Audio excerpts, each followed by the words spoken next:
while businesses big and small are scrambling to figure out how to deal with any amount of tariffs, that does not mean some are not thriving. The nightcap is still here. Ron, let's give Exhibit A. The Trump family businesses, his sons Eric and Don Jr., and Steve Witkoff, his Middle East envoy's son Zach Witkoff, jetting around the world, making real estate deals, crypto deals. In the first administration, there were actual worries about people currying favors with the president by doing business with his hotels. That's not the case this time around. Like, those are the rules. That's how you play the game, right?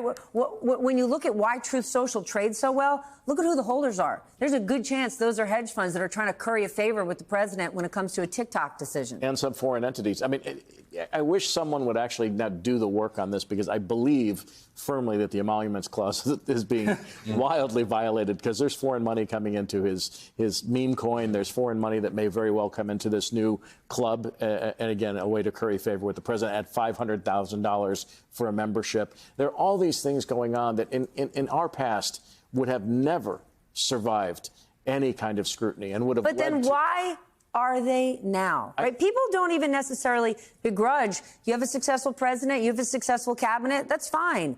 But it's not like we're talking about Hank Paulson, who was once chairman of Goldman Sachs. Like, these are people who are either still involved in their businesses, involved in new businesses, and they're making money off their positions. How did we end up here? You know what's really sad when it comes to a thing that I hear about all the time from this administration, which is the 80-20 issue. There are some issues that are so tilted in our favor that we just do it over and over again. Rank outright corruption is not an 80-20 issue. It's just not. And I wonder, Steph, about, okay, how do we... Well, except Donald Trump, to the extent that he has been innovative about anything, he has reframed corruption as aspirational. Even from the point where he says all the things that he's done, to the most cynical, he has capitalized on the most cynical conception of human nature possible. You would do it if you had the chance to. And for the millions of people who believe that, it is. The problem is not that he's corrupt. The problem is that you're a hater because you wish you could be as corrupt as he is. Well, this is the polling problem with this. And you're right. It's not human nature. It's living in a state of nature. It's the idea that actually there is no law. We're all going to dog-eat-dog this. But the thing that I worry about when it comes to just what people can even understand, right, is the concept, let alone foreign money, emoluments. What does that word even mean, right? Currying favor from a foreign nation. What is a meme coin?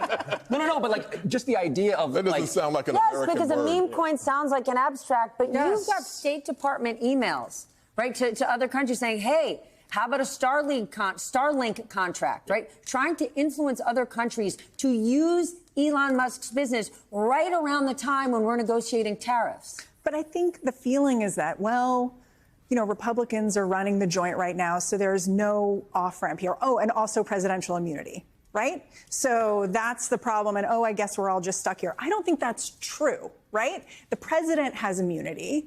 The people he's doing business with don't have immunity. You know what I'm saying? Like, there's a piece. But hold on, I don't even know if he does, though, Ron, because here's the thing. All of these stories are stories because there's a patriot inside the State Department leaking it out. Because there are journalists that are brave enough to tell these stories, and there's people reading these stories. Look at Wired. Wired has had a record increase in subscriptions. Do you know why? Because people want to learn everything that's happening inside Doge, and they've got the best reporting out there. But they need someone to tell them the next step. Do you know what I mean? Like, as opposed to just feeling stuck. Like, corruption is just the way we do things now. But and I don't see that happening. What's interesting, you compare this to Whitewater in the Clinton years, right? Which was a failed land deal that did not advance their interests. I mean, it was nothing. At the end of the day, they found Monica Lewinsky at the end of Whitewater, right? That was the thing that sank President Clinton's boat to a certain degree and got him impeached, whereas this is out-and-out grifting that is happening right before our eyes. And aside from Wired and other journalists who are... The fact that Ken Griffin of Citadel, a huge Republican, called it out this week.